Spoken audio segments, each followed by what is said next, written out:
All right, moving on from AP Lit exam. Let's talk about why I picked Wuthering Heights and what the historical influences are. So, you don't have to write this part down anywhere. This is just interesting, and you may have noticed this if you've been paying attention in English class for the last 12 years. There's a literary theory that we have basically only have 5 to 7 stories total. And we are just retelling all of them, just going through them. Some people have organized them as follows: overcoming the monster. It can be something very literal like Beowulf, or it can be somebody's, overcoming a disease.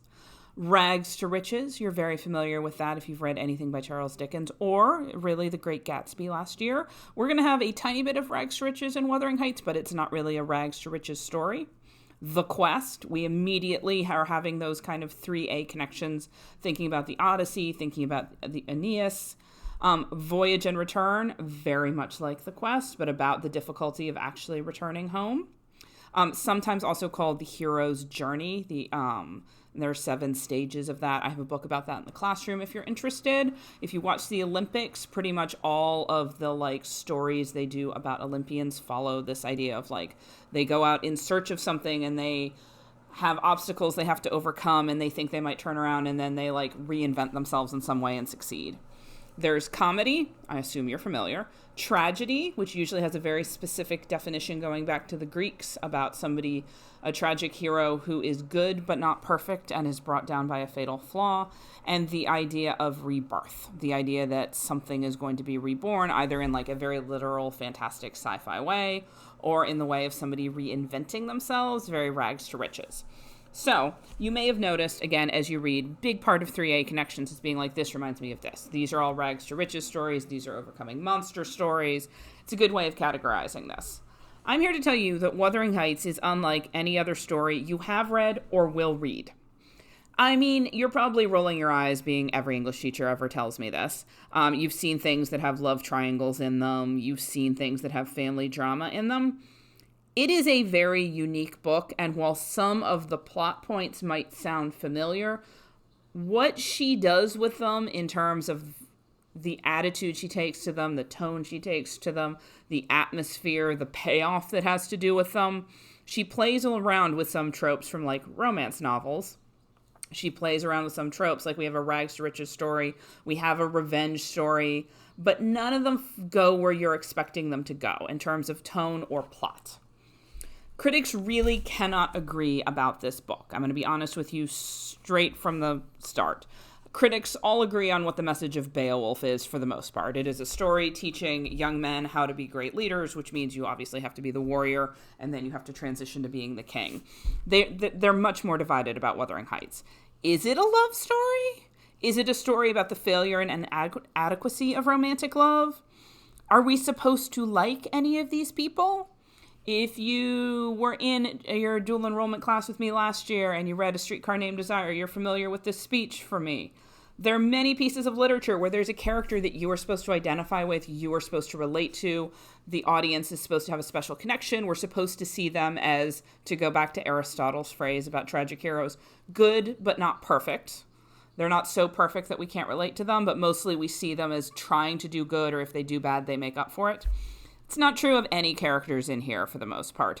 There are people that are victims, there are people that are perpetrators, but there's really nobody in this book that you can look at and like. There's nobody really you can look in this book and want to emulate. I hope none of the things that happen in this book happen to any of you. What is the book? What we know about it? It is a Gothic masterpiece. You might enjoy it, you might not enjoy it, but it is considered a masterpiece of the craft of writing English, the craft of putting verbs, nouns, and adjectives together and sprinkling in some prepositions and pronouns. It is a very complex look at very damaged and very toxic people. None of these people are doing great.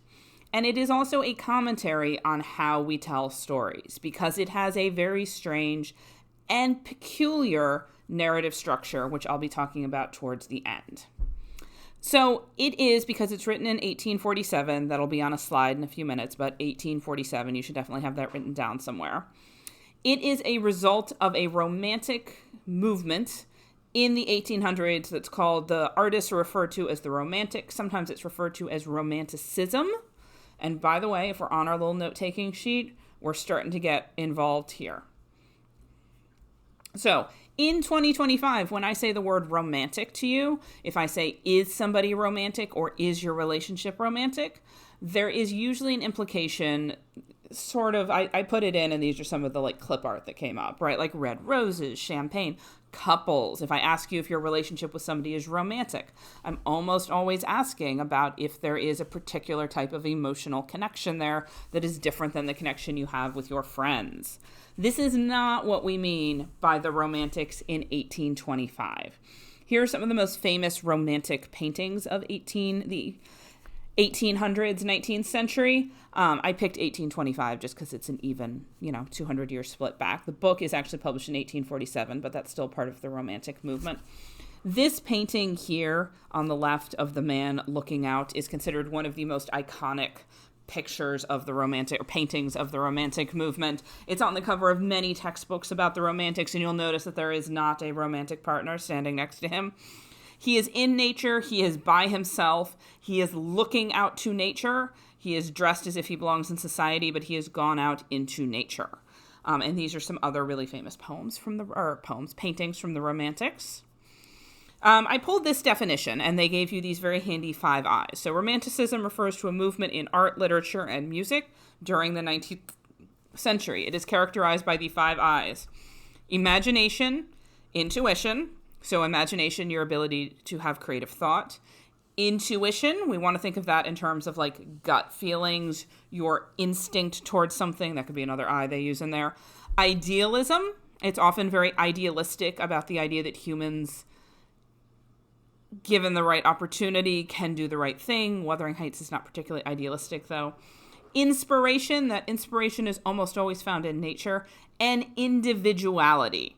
It is a response to, it's not entirely a rejection against, but a response to the Enlightenment, which happened in the late 1700s. And had a lot of things to do, talking about like rational thought, systems of government, the idea of the greatest good for the greatest number of people, all of which is fine and good. But again, the Romantics much more are interested in the individual and individual self-actualization, the individual discovering themselves.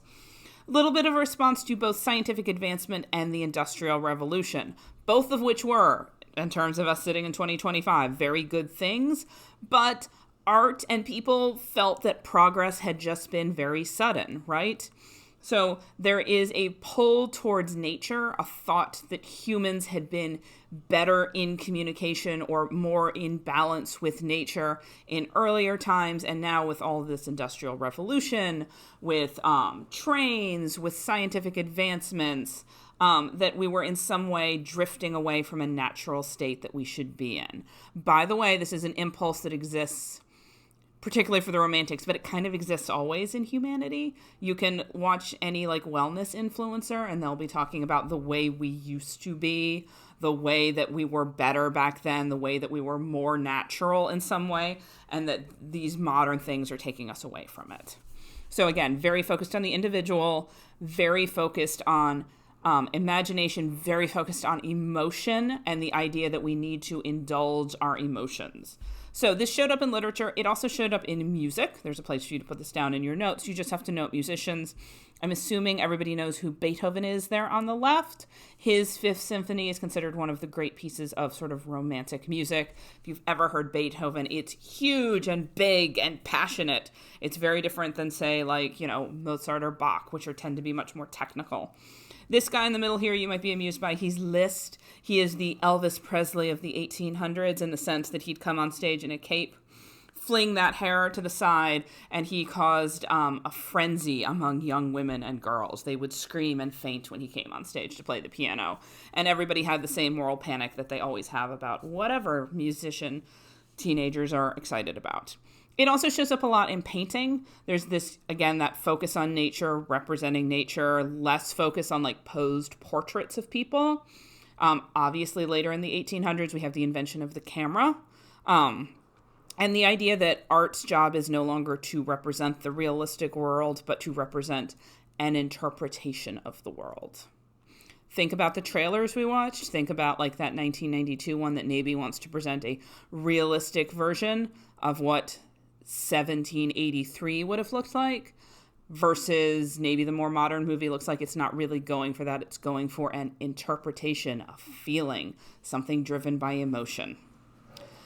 So Wuthering Heights, the novel comes out of the Romantic movement. It's written in 1847, so towards the end of the Romantic movement. It's set in 1801. First sentence of the book tells us that we're in 1801, and then it flashes backwards 30 years, and we work through the late 1700s, which is the beginning of the Romantic movement, towards 1801. So Wuthering Heights is considered a novel inspired by the Romantic movement, but it is also a Gothic novel. The term Gothic can apply to lots of things. It applies to types of architecture. It applies to the Visigoths who used to roam about Europe many centuries ago. In the 1800s, it refers to novels of terror and ghosts. There is almost always a supernatural, undead element to Gothic novels. In 1847, we haven't gotten the novel Dracula yet, but we are a couple decades away from getting it. And because they always have ghosts and the idea that something that is dead might not be gone forever and might come back to us, they're almost always looking in some way about what our relationship with the past is. Does the past really go away? Is it really entirely in the past? This is what connects the novel with that AP prompt that we were just talking about. There is always the presence of death in a Gothic novel, the threat of death, the concern about death, the curiosity about what happens to us after we die, and if somebody who is dead is really entirely lost to us. So the novel is both influenced by the Romantic movement and a Gothic novel, and I've got one more thing for you. It also has a Byronic hero. The term Byronic is named for Lord Byron, who is a British poet, and we will be reading some of his poems, if timing works out while we read Wuthering Heights, if timing doesn't work out after. This is a portrait of him. You can see that he was quite the character. He was a poet, and he was very, very famous. And it's not that his poems are autobiographical, but he himself was like a character and a celebrity. So they are, in some ways, about him, if not literally. And he doesn't really invent this, but this will sound very familiar to you. But he invents and sort of influences this idea of a male lead who is not a traditional tragic hero, good but not perfect, but rather evil, dangerous, solitary, very romantic, individualistic, not part of that greatest good for the greatest number of people. Also typically charismatic and manipulative. We can really look at this as the 1800s precursor to us being very interested in an anti-hero. People argue, and we'll have a discussion, do we think Heathcliff is really a Byronic hero? He's certainly evil, dangerous, and solitary. I don't know if he's really charismatic and manipulative. He's not that sneaky with what he's doing. Charlotte Bronte, Emily Bronte's sister, writes a book called Jane Eyre, and the lead man in there is named Rochester. And he is a very typical Byronic hero. He is charismatic, manipulative, charming, not really good, until he has to suffer a symbolic accident that makes him very good. But so we have novel of the Romantic period, Gothic novel. We're going to have a ghost by the end of chapter 2, I believe, and it is a ghost that can touch you, not a ghost that goes through you. And we also have a Byronic hero in Heathcliff. Catch me back in part 3 to hear all the fun things about Emily Bronte, the girl who grew up in this very graveyard.